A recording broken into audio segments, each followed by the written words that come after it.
तो नमस्कार, चलिए आज का सेशन फिर से स्टार्ट करते हैं। हमने पिछले वीडियो में देखा था 91 क्वेश्चन तक। अब हम लोग 92 क्वेश्चन से आगे देखेंगे। ठीक है, तो 92 नंबर हमारा क्वेश्चन क्या बोल रहा है कि एक समचतुर्भुज का क्षेत्रफल 240 सेंटीमीटर स्क्वायर है और एक विकर्ण 16 सेंटीमीटर का है। तो दूसरे विकर्ण को आपको ज्ञात करना है। तो यहाँ पर हमारा दिया क्या क्या दिया गया है, क्षेत्रफल यानी एरिया दिया गया है और डायगोनल यानी विकर्ण दिया गया है, एक विकर्ण। हमको दूसरे विकर्ण का मान निकालना है कि दूसरा विकर्ण हमारा कितना होगा। ठीक है, तो अब देखिए इसमें क्या होता है, जैसे हमारा फार्मूला क्या होता है, एरिया बराबर 1/2 डायगोनल फर्स्ट, मतलब एक डायगोनल मल्टीप्लाई दूसरा डायगोनल, यानी दोनों डायगोनल हैं उसका आधा होता है क्या, एरिया। यानी दो डायगोनल को हम लोग गुणा करेंगे और जो उसका आधा आएगा वही एरिया हमारा होता है। एरिया हमारा कितना दिया गया है, 240 सेंटीमीटर। 1/2 डायगोनल फर्स्ट का नाम हमारा यहाँ पर दिया गया है 16 सेंटीमीटर। डायगोनल सेकेंड हमको निकालना है। ठीक है, तो यहाँ पर हम लोग D2 का हमको यहाँ पर वैल्यू निकालना है। अब हम क्या करते हैं, इसको यहाँ से काट लेते हैं। तो 8 दूना 16 हो गया। अब 8 को हम इधर ले जाएंगे तो नीचे चला जाएगा। अब हम लोग ऊपर है तो इसको डायरेक्ट यहीं से काट लेते हैं। 8 3 24 30, यानी D2 का वैल्यू हमारा कितना आ जाएगा, 30। तो इसमें हम ऑप्शन में देखते हैं, ऑप्शन नंबर ए में 16, ऑप्शन नंबर बी में 20, ऑप्शन नंबर सी में 30, ऑप्शन नंबर डी में 36। तो हमारा सही उत्तर क्या है, ऑप्शन नंबर सी सही हो जाएगा। ठीक है, चलिए अगले क्वेश्चन की ओर चलते हैं। अगला क्वेश्चन हमारा क्या बोल रहा है कि which is not a perfect cube in the following. इसमें जो हमारा दिया गया है इसमें से एक ऐसा है जो कि परफेक्ट क्यूब नहीं है। आपको बताना है कि इसमें से कौन सा परफेक्ट क्यूब नहीं है। तो चलिए हम एक एक करके देख लेते हैं। जो हमारा 216 दिया गया है वो किसका क्यूब है, वो हमारा 6 का है, 6 का। 343 ये किसका है, 7 का है। और 1000 किसका है, 10 का है। अभी मैं इसको सॉल्व करके भी दिखाऊंगा कैसे हो गया। लेकिन 10 क्या है, 10 किसी का है क्या, नहीं है, क्योंकि हम 10 हमारे किसी भी क्यूब में 10 नहीं आता। इसका कैसे आ गया, इसका 36 आ जाएगा। 36 × 6 कर लो, ठीक ना। तो 6 6 जा यहाँ पर 36 और 6 3 जा 18 और 18 और 3 कितना हो जाएगा, 21। ठीक है, तो हमारा ये तो हमारा परफेक्ट क्यूब है। ये भी हमारा परफेक्ट क्यूब है। इसी तरीके से आप कर लीजिएगा, ये भी हमारा परफेक्ट क्यूब है। यहाँ पर 3 0 है, यहाँ 3 0 है, तो हमारा परफेक्ट क्यूब ए हो गया। लेकिन ए नहीं है। ठीक है, तो ऑप्शन नंबर हमारा पूछा है कौन सा नहीं है, तो ऑप्शन नंबर डी हमारा सही हो जाएगा।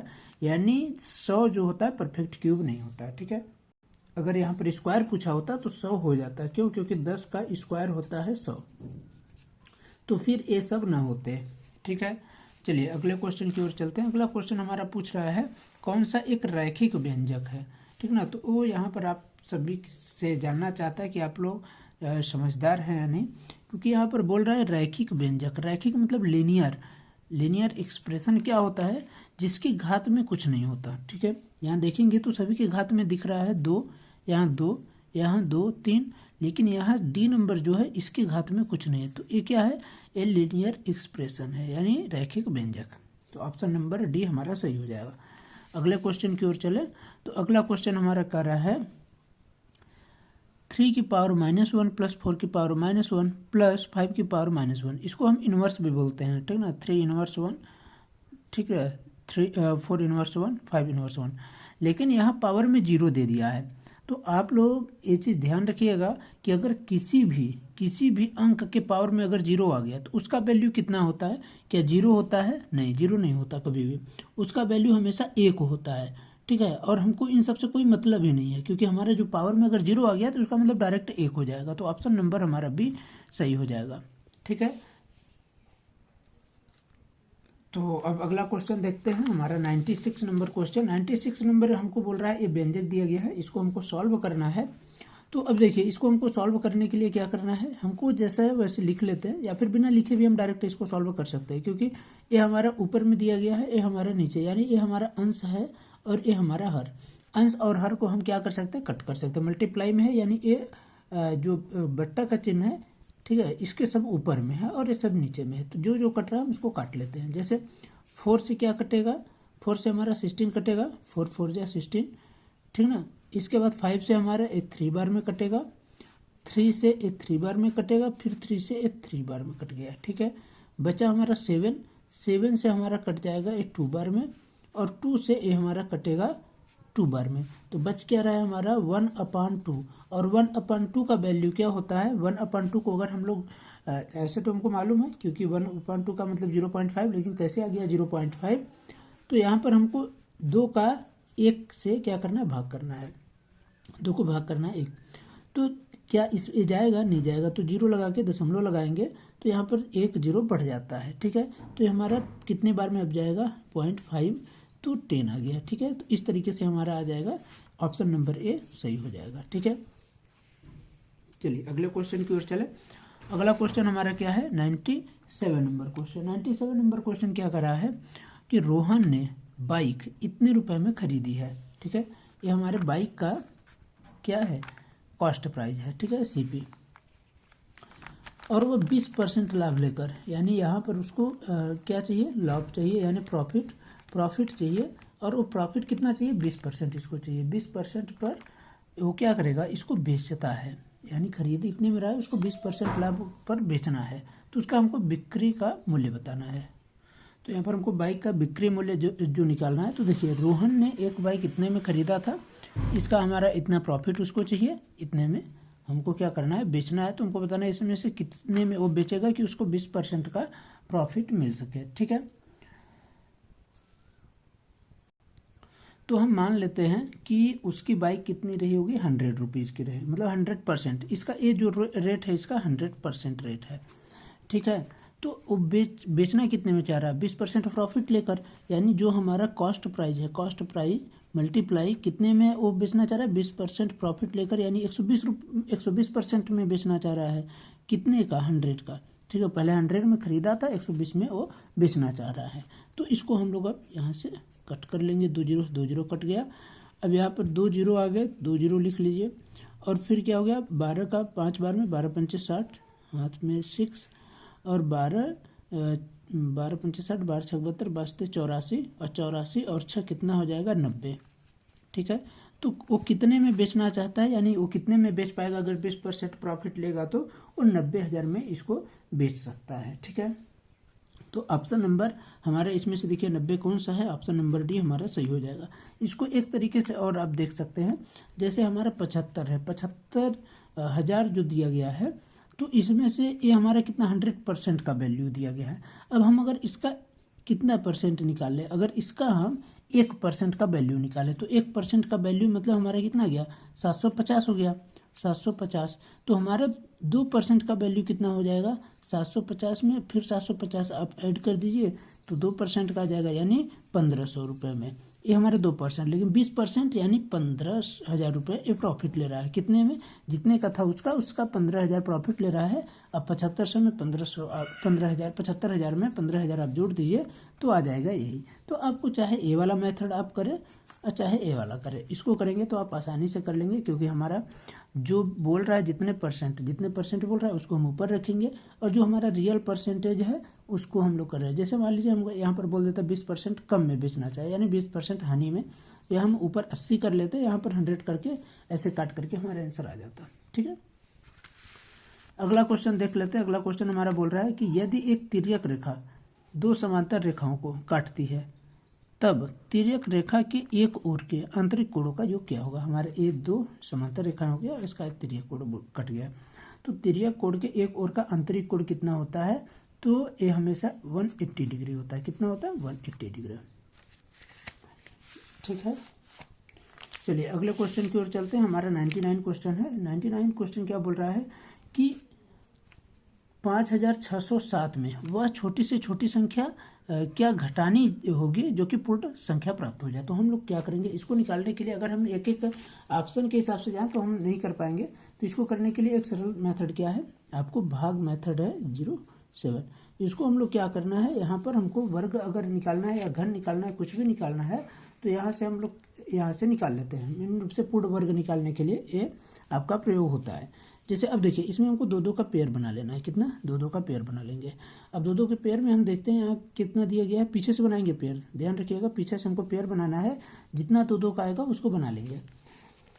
तो अब यहाँ पर लेकिन आगे के हिसाब से हम करेंगे, यहाँ पर कितना दिया है 56 दिया है, यानी 56, तो किसके स्क्वायर में 56 से कम आता है, मतलब ऐसा कौन सा स्क्वायर है जो 56 से कम आता है, 56 से अधिक नहीं। जैसे हम 8 करते हैं 8 28 64, और 56 से अधिक हो गया, तो 56 से कम यानी हमको 7 लेना है यहाँ पर, 7 7 49, और यहाँ भी हम 7 रखेंगे, ठीक है। अब इसको हम लोग लाइन कर लेते हैं, इसको हमको ऐड करना होगा, ठीक है। तो कितना हो गया 14 हो गया, जितना आ रहा है हमको यहाँ पर लिखना है और इसको माइनस करना है। ये कितना हो जाएगा हमारा 9, यहाँ पर 7 आ जाएगा, ठीक है। और यहाँ पर हमारा कितना हो जाएगा, कुछ नहीं होगा, ठीक है, 0 हो जाएगा।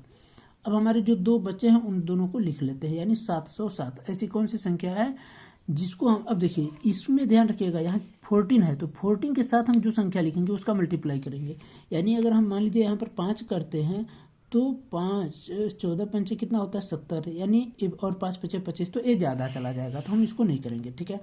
हम 4 बार में करेंगे, यहाँ पर कितने बार में, 4 बार में। 4 चौको कितना हो गया 16, यहाँ भी 4 लिख लीजिए, ठीक है, 4 चौको 16, और इसके बाद हमारे कितना आ जाएगा, बचाव कैरी में 1, 4 चौक 16, 1 17, फिर बचाव 1, 4 1 कम 4 1 5, ठीक है, 576 हमारा आ गया। इसको माइनस कर लीजिए, 1 हो गया। और यहाँ पर कितना दिया गया है, हमारा 0 है, 0 मतलब यहाँ से एक 1 कैरी ले लेगा, 10 हो जाएगा, 10 में 7 को माइनस करेंगे, कितना आएगा 3 आएगा। और एक कितना बचा है, अब 7 था तो एक दे दिया इसको, तो बचा 6, 6 में से 5 घटाओगे बचेगा 1, तो 131 हमारा मतलब जो है तो वो कम हो रहा है, यानी 131 को अगर हम लोग उसमें जोड़ देंगे तो हमारा सही हो जाएगा, ठीक है। यानी 131 को हम लोग घटा भी देंगे तो भी हमारा सही हो जाएगा, यानी इस संख्या में हमारा 131 अधिक हो रहा है, ठीक है। अगर 131 ना होता तो हमारा ये पूर्ण वर्ग रहता किसका, 74 का। ना हो तो आप इसको स्क्वायर भी करके देख सकते हैं, जैसे 74 का हम स्क्वायर करें, ठीक है। तो यहाँ 4 चौको 16 और बचा कितना 1, और यहाँ पर 7 चौको 28, तो यहाँ पर जो हम लोग वर्ग निकालेंगे 60 तरीके से मैं इसमें कर रहा हूँ, ठीक है। तो 4 चौक 16 कैरी 1, और 7 चौको 28, और 7 चौको 28 इसका इसके साथ, ठीक ना। तो 28 आ गया, 28 दूना कितना होता है 56, एक 57 के साथ हाथ में लगा कितना 57, तो 5 लगा, ठीक है, 5 हमको कैरी यहाँ पर बच रहा है, 7 7 49, 5 54। अब हमारा कितना आ रहा है, इसका स्क्वायर हमारा आता है 5476। 5476 में हम 131 जोड़ करके देख लेते हैं क्या सही आ रहा है, यानी इसमें क्या घटानी होगी, 131 को अगर हम घटाएंगे सही आ जाएगा। जैसे देखिए 7 आ गया, 0 आ गया, और यहाँ पर 5 1 6 आ गया, और ये देखिए 5607 हमारा परफेक्ट आ रहा है, तो यानी हमारा 31 इसमें सही हो जाएगा। 31 को अगर हम घटा देते हैं तो हमारा 74 का एक पूर्ण वर्ग बन जाएगा। अगले क्वेश्चन देखते हैं, और हमारे इस प्रश्न पत्र का ये आखिरी क्वेश्चन होने वाला है। तो अगला आखिरी क्वेश्चन क्या बोल रहा है कि अगर 10,000 रुपये की राशि 2 वर्ष के लिए 15% प्रति वर्ष ब्याज की दर से उधार ली जाती है, यानी मान लीजिए मैं लेता हूं किसी से 10,000 रुपये, ठीक है, कितने वर्ष के लिए, 2 वर्ष के लिए, कितने परसेंट की ब्याज इंटरेस्ट पर, 15% की। तो हमारा इसमें पूछ रहा है कि सिंपल इंटरेस्ट कितना होगा, यानी साधारण ब्याज कितना होगा। तो हम इसको साधारण ब्याज पहले निकाल लेते हैं, 2 जीरो से 2 जीरो यहाँ गायब हो गए, और यहाँ पर 2 वर्ष के लिए था तो 15 दूना 30 हो गया, और 30 में 2 जीरो लगा लीजिए, 30 में 2 जीरो यानी 3,000। हमारा इंटरेस्ट कितना बना, हमारा 3,000 इंटरेस्ट बन गया 2 साल के लिए। 10,000 का 2 साल के लिए हमारा 15% के हिसाब से 3,000 इंटरेस्ट बन गया। तो इंटरेस्ट हमारा 3,000। अब देखिए इसमें से हमारा जो इंटरेस्ट में 3,000, देखिए हमारा कौन कौन सा ऑप्शन दिख रहा है। हमारा एक बोला एक इंटरेस्ट कितना होगा, और एक बोला फिर उसका कितना रुपए देगा। मतलब मैं अगर 10,000 लिया था तो 3,000 इंटरेस्ट हो गया, तो दूंगा कितना उसको मैं, यानी पूरा कितना उसको मैं दे दिया।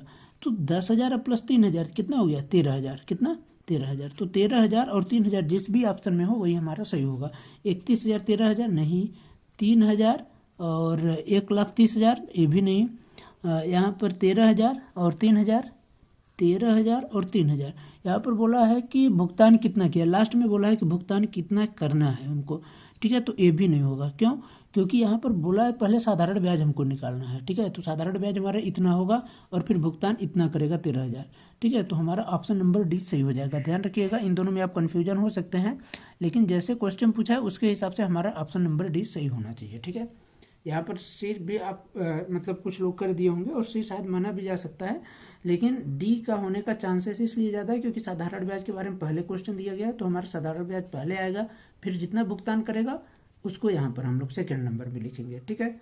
तो ये रहा हमारे पूरे प्रश्न पत्र का क्वेश्चन और उसका सॉल्यूशन। आशा करता हूँ कि आप सभी को पूरा सॉल्यूशन समझ में आ गया होगा बढ़िया से। अगर फिर भी कोई दिक्कत हो तो आप लोग कमेंट करके ज़रूर अपना समस्या बता सकते हैं, या फिर जो आपको ना समझ में आया हो उसको आप बता सकते हैं। और वीडियो अगर आपको अच्छी लगी हो तो आप लोग इसको लाइक कर दीजिए और अपने दोस्तों तक शेयर करना बिल्कुल ना भूलें। और चैनल को अभी तक सब्सक्राइब नहीं किया है तो इसको सब्सक्राइब कर लीजिएगा और बेल आइकन को प्रेस करना बिल्कुल ना भूलिएगा। धन्यवाद।